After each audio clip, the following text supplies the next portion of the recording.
On today's show, GM thinks the diesel market could double in the US.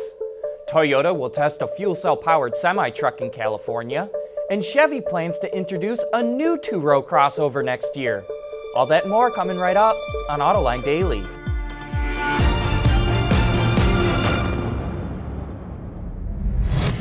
This is Autoline Daily, the show dedicated to enthusiasts of the automotive industry. Well, Volkswagen is finally starting to recover from its diesel emissions scandal. The VW Group posted an operating profit of 4.7 billion euros in the first quarter. That's nearly 30% higher than last year. And more importantly, Bloomberg reports it beat analyst expectations by 20%.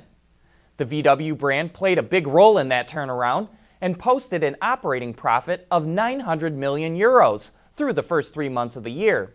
A strong financial performance in Western Europe and the introduction of new models, especially the Tiguan, helped fuel the company's gain. VW will post its full first quarter earnings in early May. Toyota is expanding its use of fuel cells beyond passenger cars. The company announced it will test a hydrogen-powered semi-truck in California starting this summer. The truck will transport cargo between the ports of Los Angeles and Long Beach and is powered by 2 Mirai fuel cell stacks and a 12 kilowatt-hour battery. It has an estimated driving range of more than 200 miles, and including the weight of the truck, the system can handle up to 80,000 pounds. And speaking of fuel cells, if you want to learn more about whether the technology is viable or not, check out our Autoline This Week that will premiere later today. John sits down with fuel cell experts from Honda, GM, and the National Renewable Energy Laboratory to get their insight. That show will be available on Autoline.tv and our YouTube channel at 4 p.m. Eastern Time. We'll be back with more right after this. Autoline Daily is brought to you by Bridgestone Tires, your journey, our passion. Dow Automotive Systems, advanced materials that deliver better results. Lear, a global leader in automotive seating and electrical systems. And by Borg Warner, propulsion solutions that support a clean, energy-efficient world. Currently, diesels and electrified vehicles each control around 3% of the market. But because of government regulations and VW's diesel emissions scandal, most analysts expect the EV segment to grow while diesels fade away. However, GM's Vice President of Propulsion Systems, Dan Nicholson, does not agree with that prediction. He told us on an upcoming episode of Autoline This Week that the diesel market could actually double in size. So I think we can get to 5 or 6% overall. Consumers just need more choice, and they need to be educated on what the benefits are. Again, it's not for everyone, and I don't see us approaching, Europe-like numbers of 40 to 50%.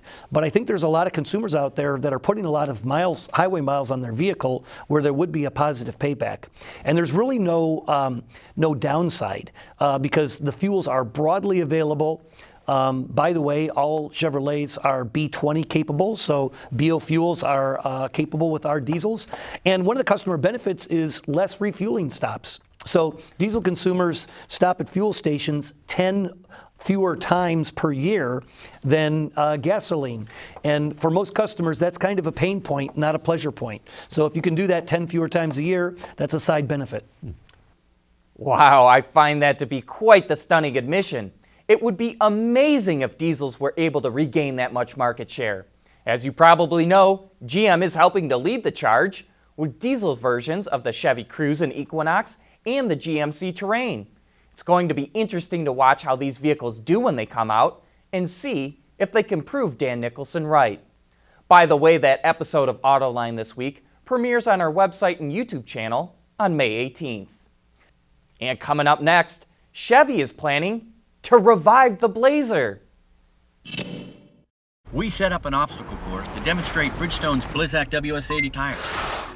Whoa! The advanced engineering of our tires helps you stop safely on ice. In fact, they stop 33% faster than an all-season tire. Wow. Yeah, we're not done yet. There's more car news and industry insight from the Autoline Network every day. Take a moment to click that subscribe button. You'll never miss another Autoline episode.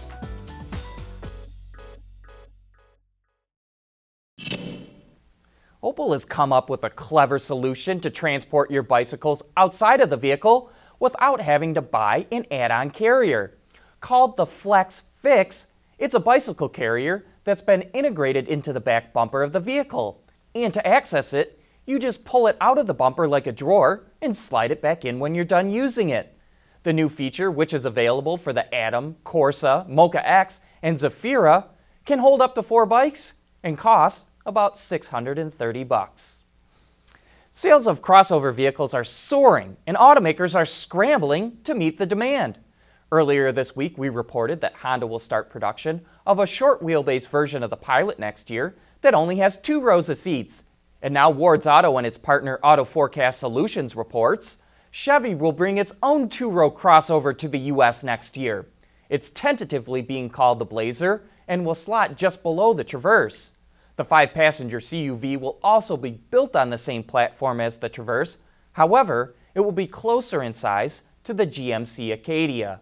The new Blazer will be produced at GM's Ramos Arizpe plant in Mexico. And if you want to learn more about GM and its SUVs, be sure to watch Autoline After Hours this afternoon. Today's show will focus on the all-new Buick Enclave because our special guest is Jace Stokes, the product manager of the full-size crossover. So if you have any questions about the Enclave, send them our way to viewermail@autoline.tv or just hit us up through Twitter. And then at 3 p.m. Eastern Time, head to our website for some of the best insider discussions in the industry. That's it for today. Thank you for watching, and please join us again tomorrow.